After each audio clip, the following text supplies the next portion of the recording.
Okay. Good evening, everyone. On this occasion, we have the pleasure of speaking with a distinguished guest, Mr. Israel Iparraguirre. Mr. Iparraguirre has extensive experience working across international markets, navigating the complexities of global business with great success. Mr. Iparraguirre, we are excited to have you with us.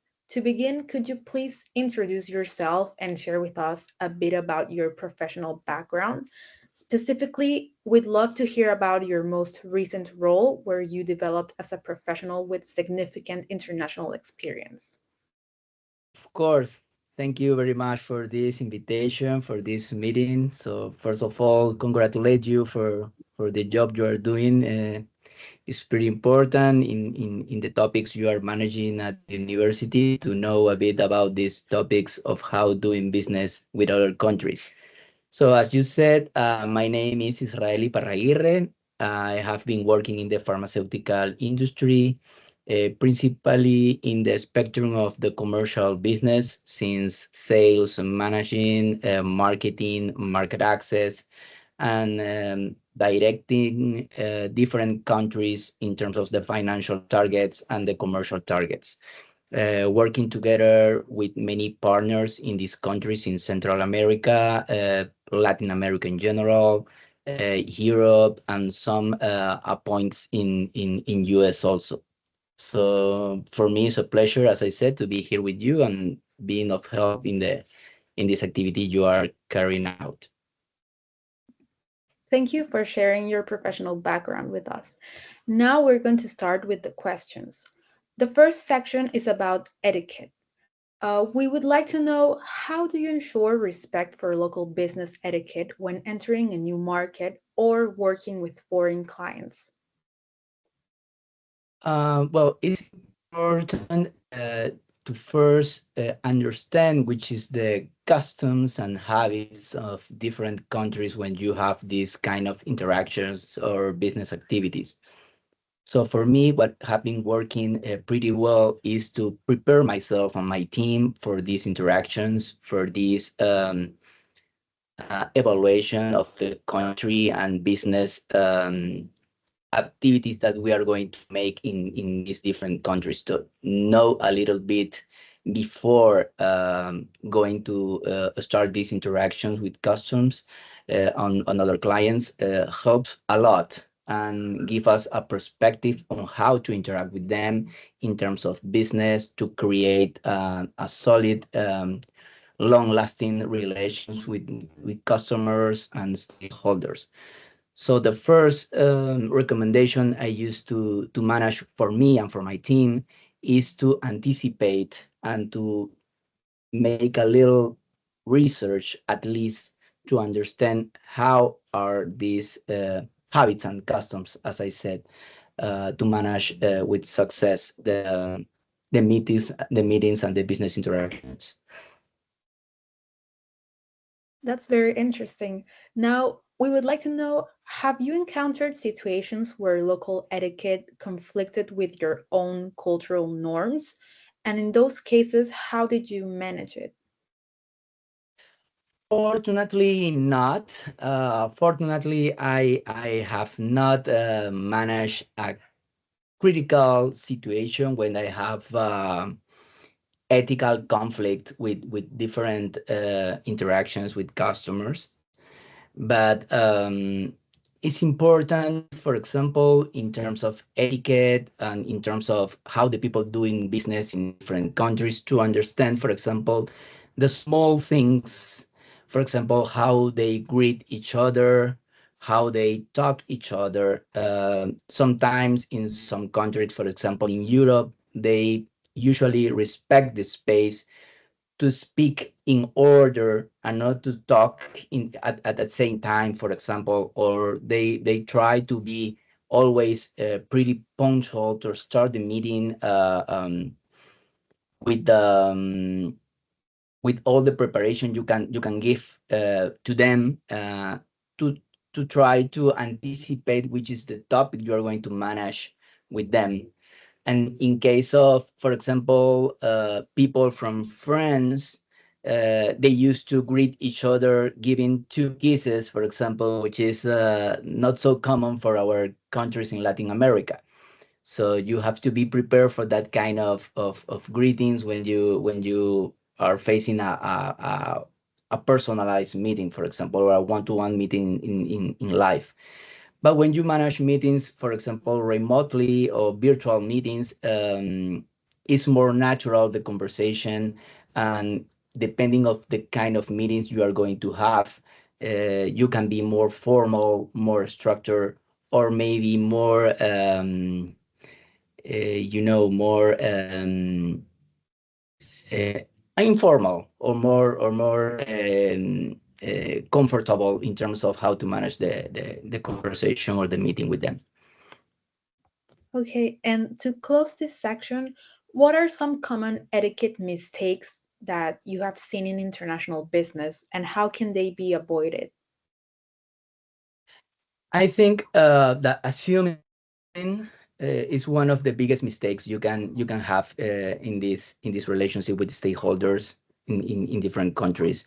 Assuming that they know a topic, assuming that you know what they need or what they are expecting or what are they looking for, or how are going to take different points, or how they are going to react to an offering or to a proposal. So assuming is for me one of the biggest mistakes you can commit in this case of, or in this kind of interactions with customers and clients.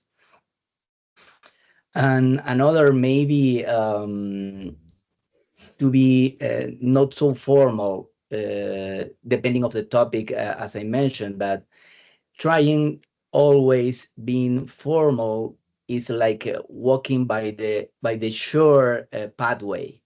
If you assume that they are not so formal, or that they are taking the business as not so serious, so maybe you can fall in a big mistake too, thinking that they are not so you can present yourself as not so serious, so that can be a negative for your positions in front of them.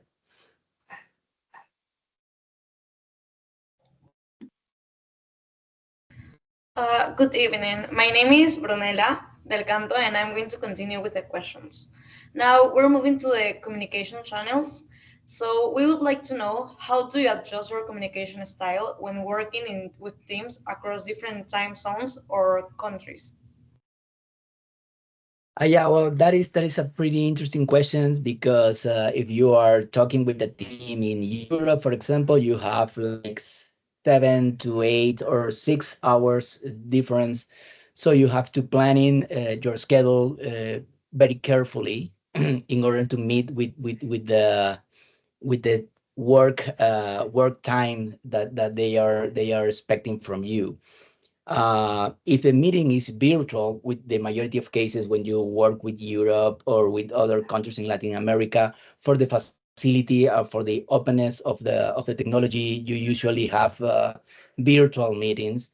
It's important, as I mentioned before, to prepare the meeting with anticipation, and to, depending of the business you are going to help, prepare the ambience for a participation of all the people joining the meeting.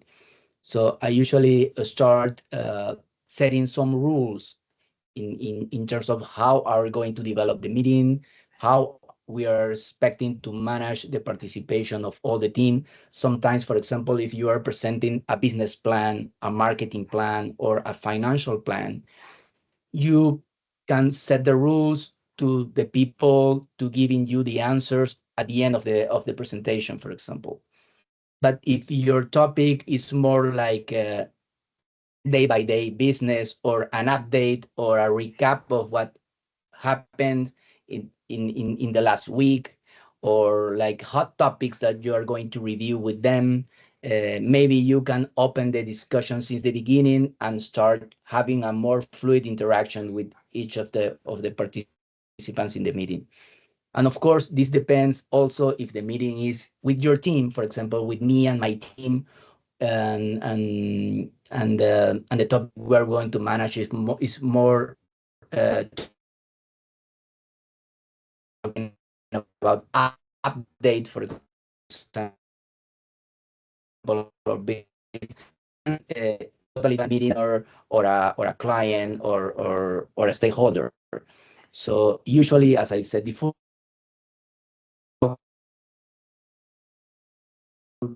you try to be more formal and to give them what are you expecting from the participation in the meeting. And of course, in the general speaking, I always encourage the participation, the speak up, and to reach the discussion with the point of view for everyone in the meeting.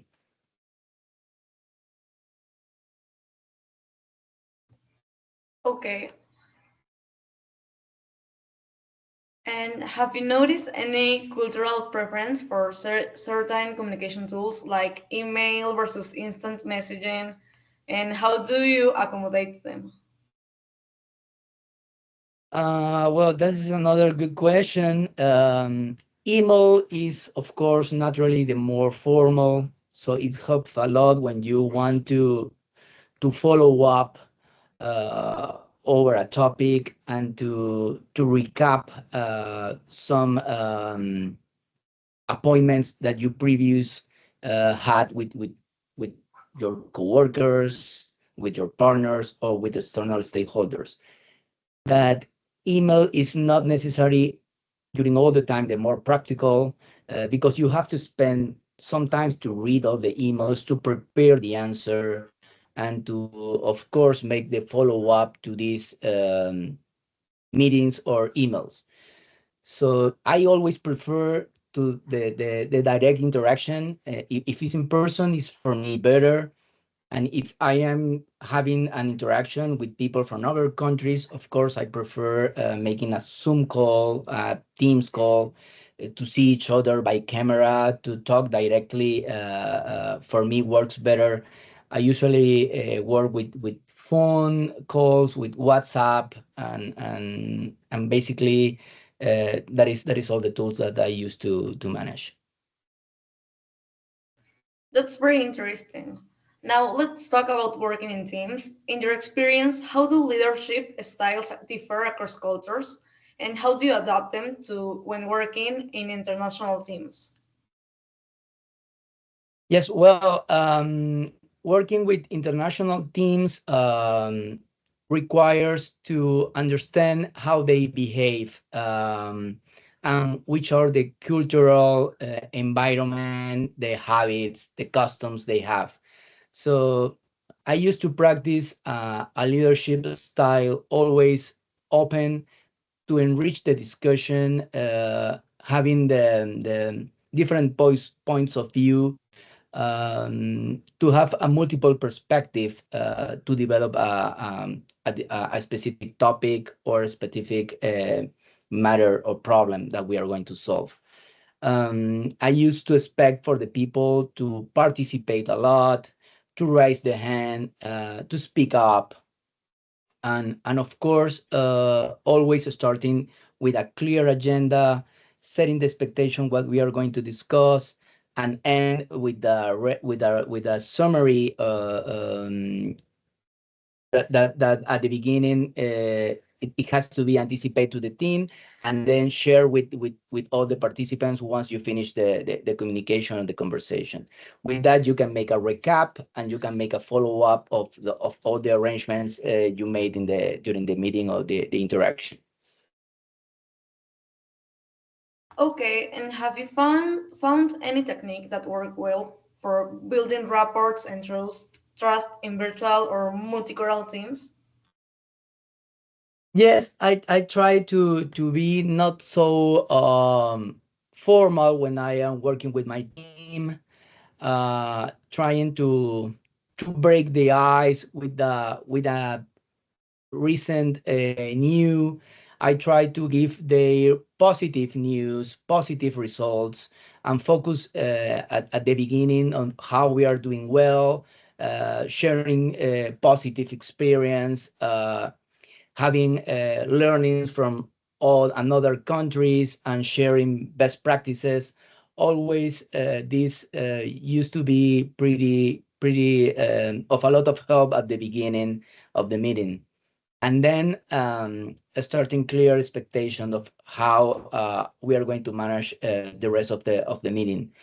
But for me, starting always positive, smiling, being opening to all the comments and ideas that we are going to receive during the meeting is always a good way to interact, to transmit confidence, and to open to new ideas and new ways of doing better our business or our projects.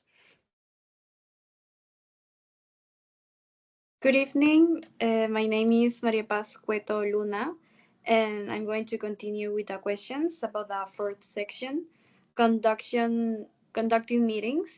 So, when it comes to conducting meetings, how do you prepare for a meeting with participants from different cultural backgrounds to avoid misunderstandings?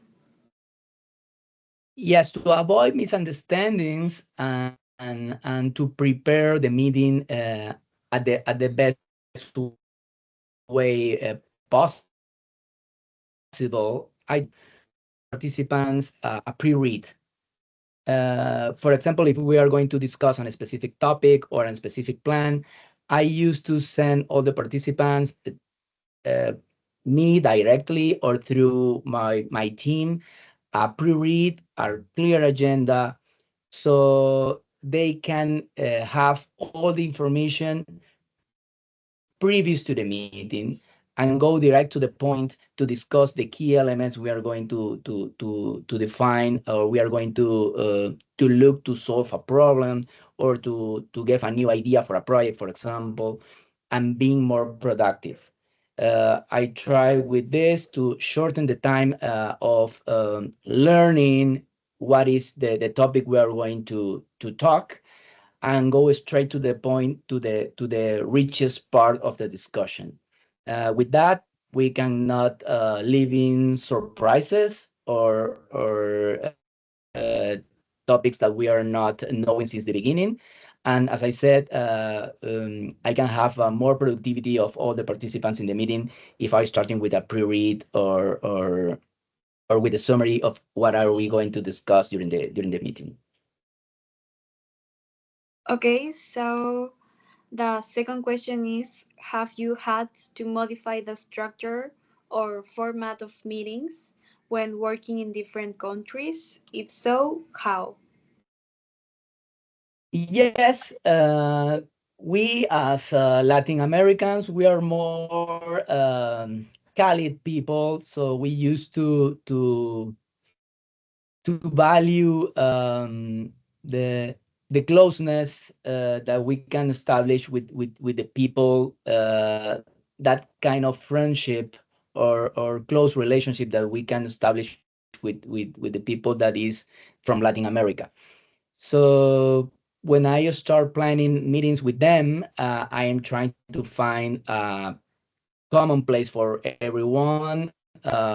Maybe a business place that can be one of our offices in every location we have, and then finalize the meeting with a dinner or with a lunch when we can spend more time talking about more topics in terms of personal manner to interact each other. So with that space that we give each other, we can have a more close communication, understand the reality of everyone. So making more personal approaches, which is part of the enrichment of the relationship we can or try to develop with my teammates. Now, moving to the questions about the last section, approaches to resolving difference of opinion. How do cultural differences affect resolving conflicts? And what strategies do you use to mediate these situations? That is a good question because when you work, for example, with Latin American people, we used to give more rounds, answers or rounds, evaluations of a topic, of discussions. And people from US, for example, try to be more direct, straight to the point, and go specific to the problem or to the topic we want to solve or to improve. When you have a diverse group, I tend to prepare like a mixed meeting, always setting the expectation for everyone, but giving the space to interact each other and to listen everyone, but trying to make to maintain the balance between being too direct, too straight to the point, and giving the space to interact each other. So it's not too easy, so when you have these diverse teams, so that's the reason why at the beginning I try to separate the teams. So have a meeting with clusters. For example, when I am talking with people from Latin America, I prefer to have a meeting with only people from Latin America. When I have a meeting with people from Europe or with people from US, I'm trying to maintain,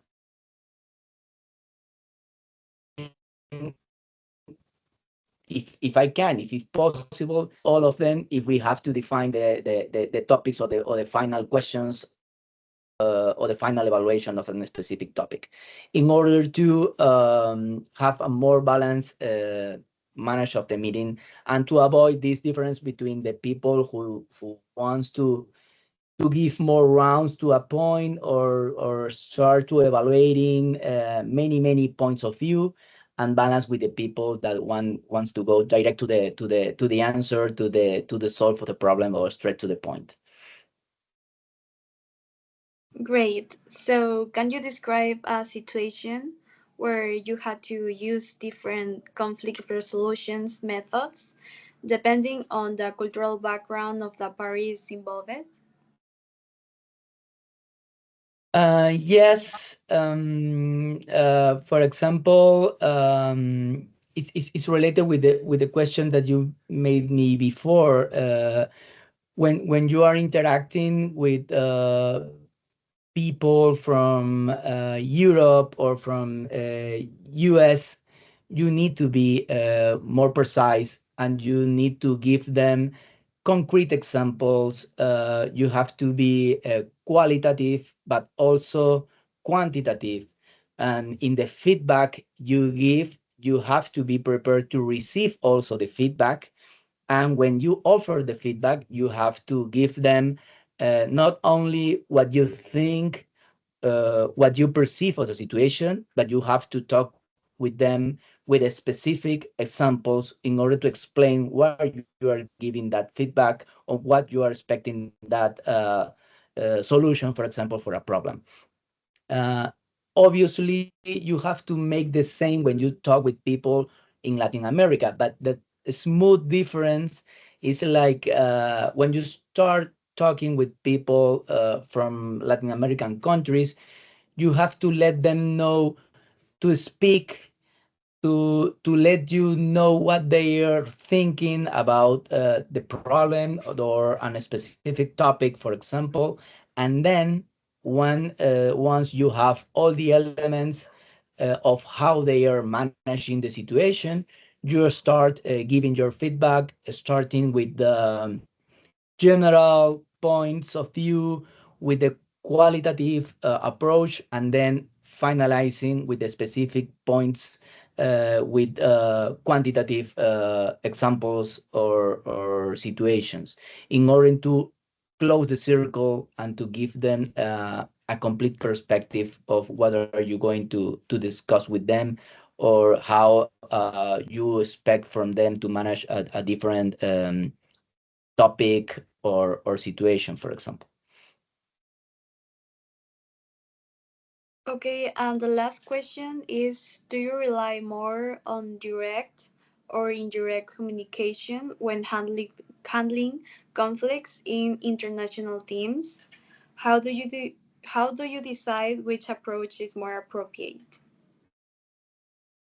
That is an excellent question also. So I prefer for my style the direct manage of the situation. But you have to be always pretty carefully, or you have to go carefully with the manage of this situation, because you can affect some people if they are not well prepared to receive the notice since the beginning.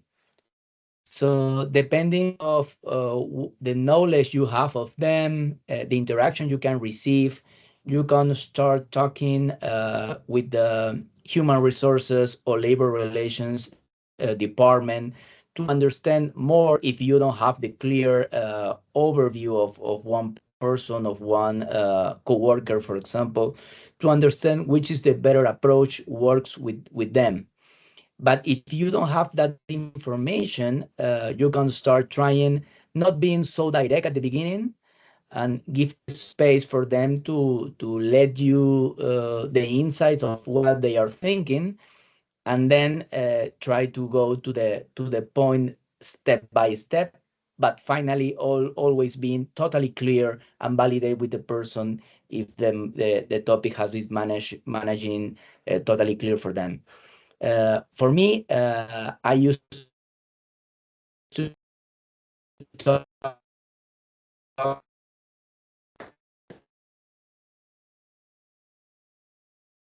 as I said, always direct patient and your performance. Oh, okay. Oh, Juan, your performance this year has not been going pretty well. You are not a good performance in a good performance. So are opening the discussion more smoothly, and giving the opportunity them to they talk to you or give you the insights of how are they thinking that they are performing during the year, for example, and then going smoothly to the point that you want to share with them.